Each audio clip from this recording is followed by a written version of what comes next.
লাল পাড় সাদা শাড়িতে সেজে উঠছেন তিনি। কথিত আছে একটা নয়, একসঙ্গে 4টে শাড়ি লাগে দেবীর, কারণ প্রতিমার কাঠামোর উচ্চতা এতটাই যে একটা শাড়িতে কুলোয় না।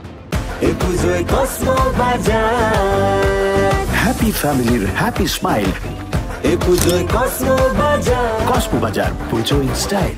এইভাবেই বছরের পর বছর ধরে দুর্গাপুজো হচ্ছে জলপাইগুড়ি বৈকুণ্ঠপুর রাজবাড়িতে। এবছর 515 বছরে পদার্পণ। রাজাও নেই, রাজত্বও নেই, কিন্তু পুরনো প্রথা মেনে, পুরনো ঐতিহ্য মেনেই কিন্তু বৈকুণ্ঠপুর রাজবাড়ির পুজোর প্রক্রিয়া শুরু হয়ে গিয়েছে। আমরা দেখতে পাচ্ছি কাঠামো পুজোর নন্দ উৎসবের কাদা খেলা দিয়ে শুরু হয় এই আনুষ্ঠানিকভাবে এই বৈকুণ্ঠপুর রাজবাড়ি দুর্গাপুজো। কথিত আছে 515 বছর আগে 4 ভাই মিলে অসমের একটি জঙ্গলে পুজো শুরু করেন। পরে বংশানুক্রমিকভাবে একটি পুজো চলে আসে কোচবিহার রাজবাড়িতে, আরেকটি পুজো জলপাইগুড়ি বৈকুণ্ঠপুর রাজবাড়িতে।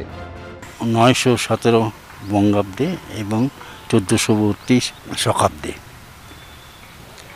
তারা একদিন ঠিক করলো যে মা ভগবতীর পুজো করবেন।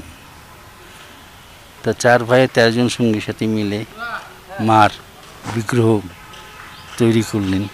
এই দুর্গা পুজো আরম্ভ হলো নরবলি দিয়ে, আজও সেই প্রথা চলে আসে। ওটা হচ্ছে অর্ধরাত্রি পুজো বলা হয়। সেই পুজোটা কাউকে দেখতে দেওয়া হয় না, চালের গুঁড়ো করে মানুষের আকৃতি করে মার কাছে পুজো দিয়ে নিবেদন করা হয়। আমাদের পুজো সেইভাবেই চলছে। বৈকুণ্ঠপুর রাজবাড়িতেও এখন চরম ব্যস্ততা। মা এবং তার 4 সন্তানকে সাজিয়ে তুলতে কোমর বেঁধে নেমে পড়েছেন প্রত্যেকে।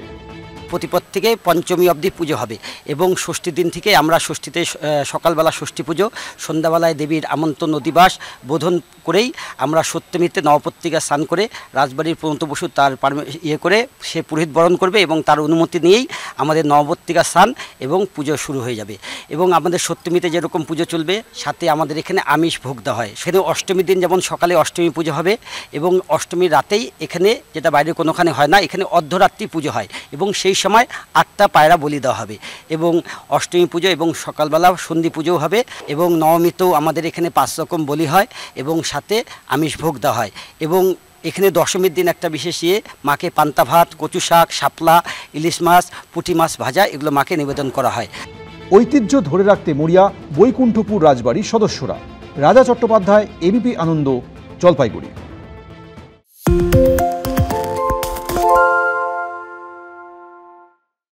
সত্য অন্তহীন, সত্যের খোঁজও তাই, সত্য সন্ধানে তাই আমরা অক্লান্ত, অকুতভয়। এবিপি আনন্দ নতুন ভাবনার প্রতীক, যা মনে মুক্ত, তথ্যে যুক্ত এবং যাবতীয় সীমানার বাঁধন থেকে মুক্ত।